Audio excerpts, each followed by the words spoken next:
Anyone sat down and thought for a second of how these online casinos and these sports books can give hundreds upon hundreds upon hundreds, close to billions of dollars in just sponsorships? The biggest threat to consumers' financial health right now in this country is gambling. It is a literal epidemic, and I do not think enough people understand how horrible and dangerous it is and how it's going to probably destroy a generation of people in the coming years. I don't know what the heck happened after 2020, but the entire world now seems obsessed with gambling, whether it was using the stock market like a casino during the pandemic where a lot of people got into day trading, but now it's everything. It's sports betting especially, but everything now. You can do betting on anything on certain websites, and I'm not making it up. We're going to discuss it in today's video. I feel like society has fully degenerated because of this, and it's really scary. What a weird dystopian world we're living in right now, where gambling is so prevalent. Let's discuss it in today's video. The biggest threat to consumers' financial health right now in this country is gambling. It is a literal epidemic, and I do not think enough people understand how horrible and dangerous it is and how it's going to probably destroy a generation of people in the coming years. Sports betting was legalized in 2018 by the Supreme Court, and it has created financial devastation that is not getting enough attention. Research has shown that every dollar spent on sports betting reduces your net income by $2.13, which means the impact goes beyond just the money wagered. It could be even negative of that. And of course, you've probably heard that like gambling is addictive, but it is at the level of substance addiction. It psychologically hacks, like it creates the most addictive pattern of reinforcement known in behavioral psychology.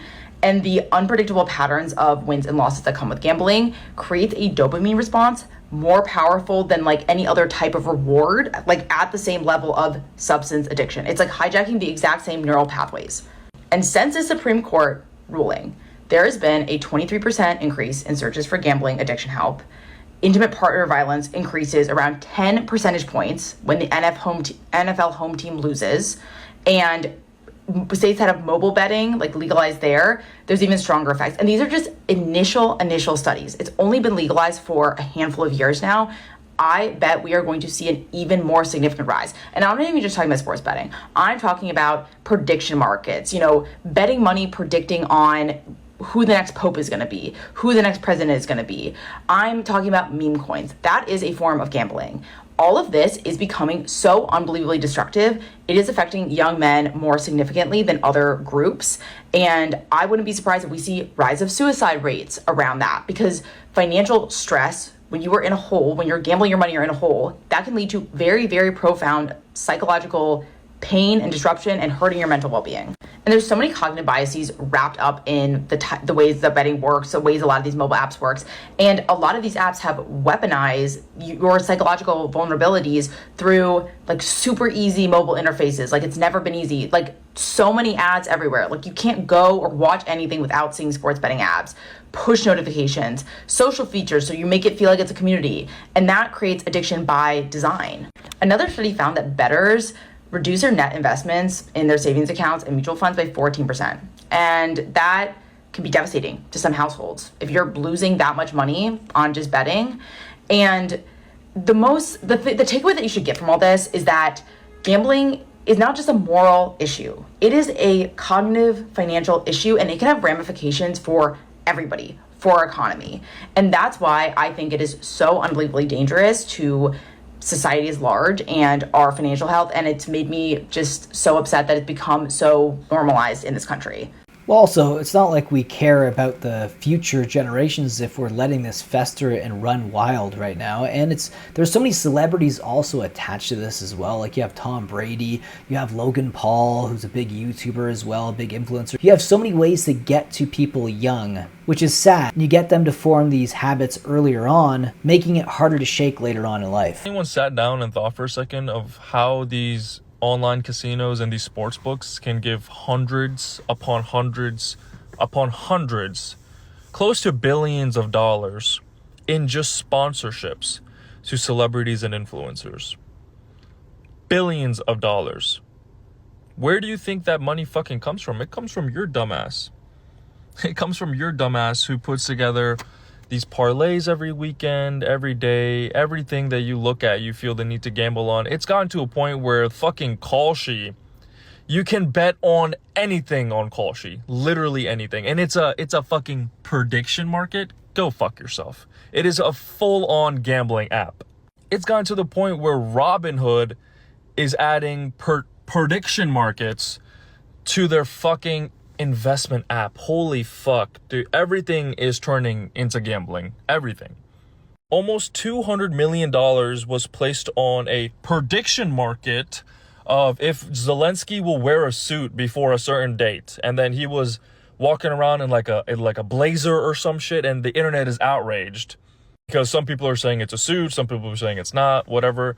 Are you guys that fucking stupid, bro? The issue is that there is a very small percent of people that profit so much off of gambling that it would blow your fucking mind. And then the rest of us, the rest of the 99.99% of the world pay for it by just literally giving our money to them. There's nothing that we get in return. We don't get anything in return. This is not a product that we are buying. We get literally nothing in return. We are giving them money for free. You're a fucking idiot. I'm a fucking idiot. We're all fucking stupid. To the point where we're betting on the fucking weather and if someone's going to wear a suit by a certain day and how many times a certain person of... The problem is with the fucking... This has just hit me. The problem that a lot of you guys don't seem to fucking realize is that you're betting on the people that probably benefit off of gambling. You're betting on some high power if he'll say a certain amount of words in his fucking speech. Do you not think they see that shit? Do you know how easy it would be for them to just look at it, have someone place whatever amount of money on it, and just fucking not say as many words, not say the whatever the fuck it is that we bet on. Not we, sorry, I don't bet on that bullshit. But it's, holy fuck. We're cooked. We're so fucking cooked. And it's being injected in every aspect of our society. I know this video is long. I don't give a fuck. There is a fucking banking app where you can, holy fuck, they let you bet on your banking app. They let you bet on the app. You can play like a fucking blackjack with the computer and spin a roulette wheel in your banking app. In your banking app. So even banks aren't protecting you from this at all. It's a problem that's going to be disastrous to generations to come. Leave your thoughts down below about the gambling epidemic. It's actually shocking what's happening right now. I still can't believe the amount of people that I know who have apps on their phone now that are just used strictly to gamble, but that's where we're at right now. Hopefully the future changes things, but it's not looking good. Leave your thoughts down below about this video in the comment section, and I'll see you in the next one. Take care.